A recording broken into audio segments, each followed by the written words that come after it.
I am Krishna Kanjani from LG Institute of Engineering and Technology. Welcome to the online lecture series on kinematics and theory of machine. In this session, we will learn about introduction to mechanisms and machine. So let's start this session with basic introduction. So in this subject, we will learn first chapter, that is introduction to mechanisms and machines. So first of all, we have to learn that what is machine, and to learn about the machine, we have to follow the path as shown in this.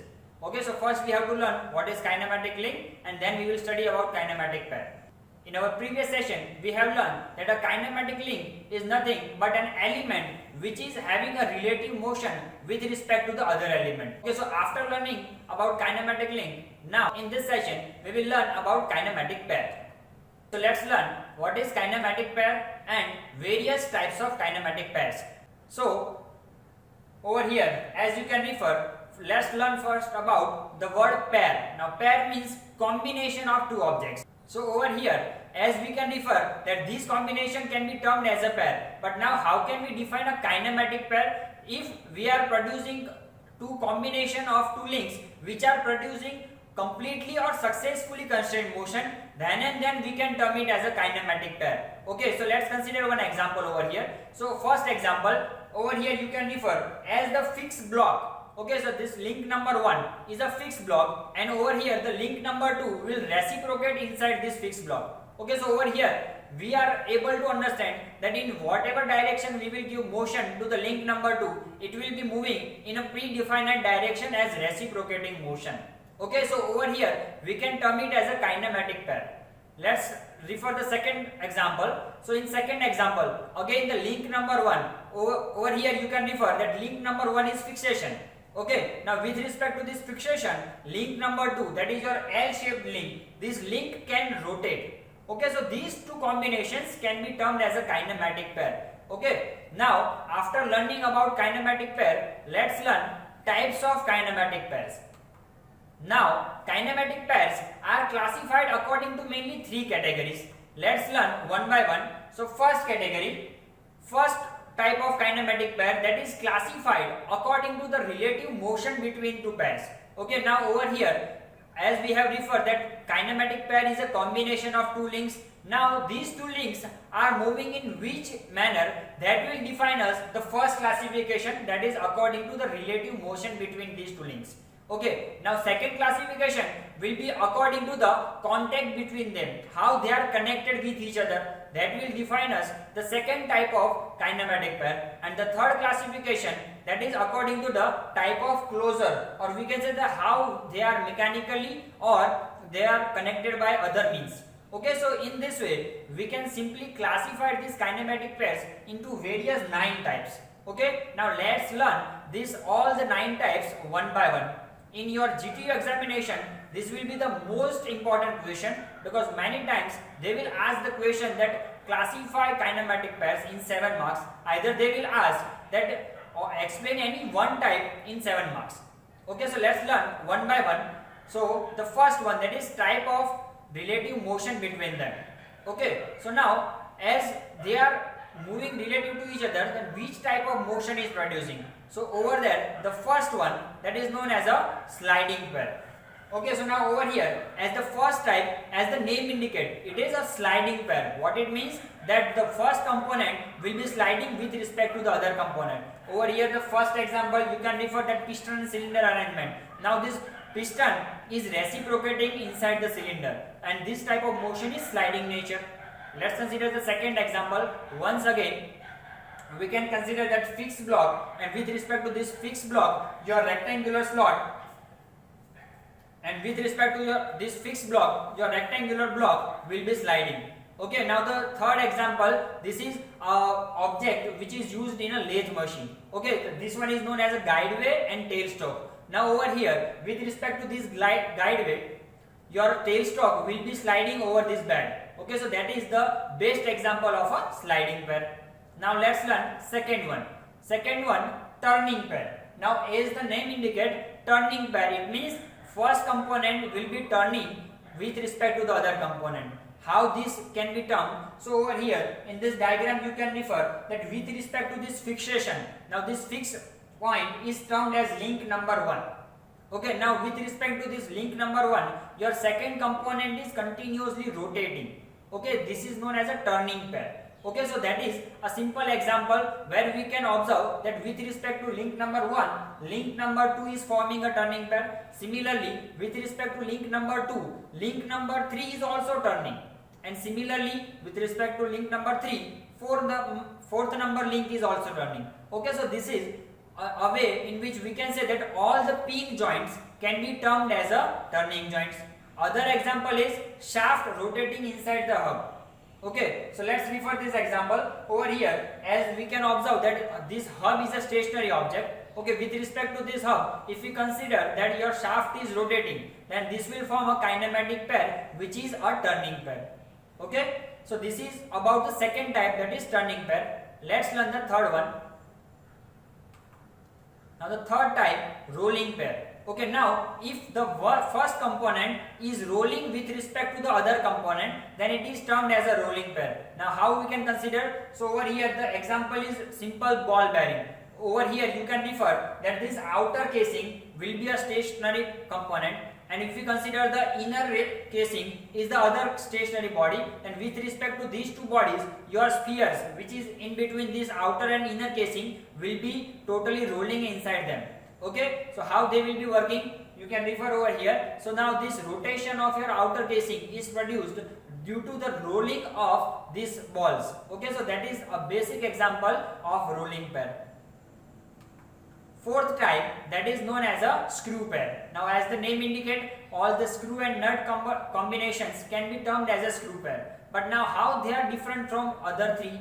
So if you consider the working of screw pair, then over here you can refer that this, when you advance nut inside the screw, then over here first motion is a turning type of motion, and the second motion is sliding, because over here you can refer that your nut will be sliding on the periphery of your nut.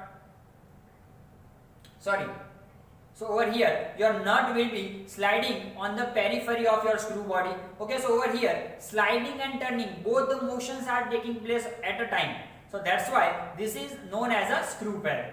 Okay, now let's learn the fifth type of pair, that is known as a spherical pair. Now as you can refer over here, so with respect to this fixed body, your second body is able to rotate in 360 degrees.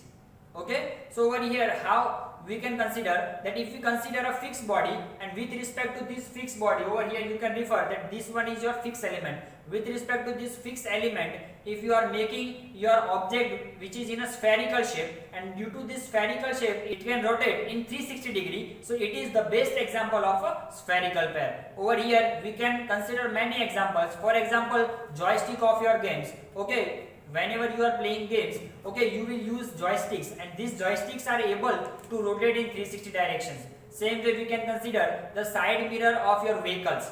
Okay, they are also able to rotate with 360 degree rotations. So these are the basic examples of your spherical pairs. So in this way we can say that mainly the first type, that is types of kinematic pair according to the relative motions. So all these first 5 are classified according to how they are moving with respect to the other component. Okay, now let's learn the second type of classification, that is nature of contact between them. So in that, the first one, which is known as a lower pair. Now over here, when two components are connected in such a way that when they are moving with respect to the other one, they will be having a surface contact between them, then it is termed as a lower pair. Now how can we define that it is a surface contact? So let's consider one example. So the first example, let's consider a sliding pair.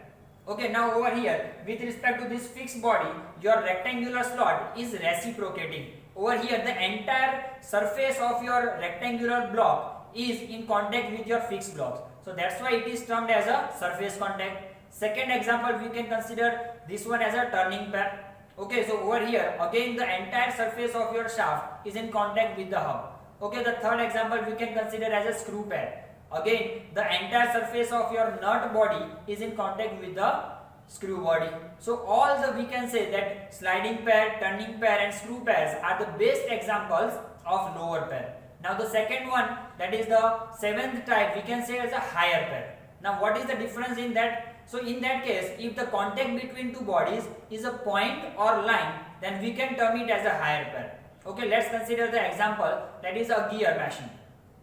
Okay, over here in this diagram you can refer that both the gears are transmitting power from the gear number 1 to gear number 2. Over here they will be making always a point contact. Now how it is? So let's consider this diagram.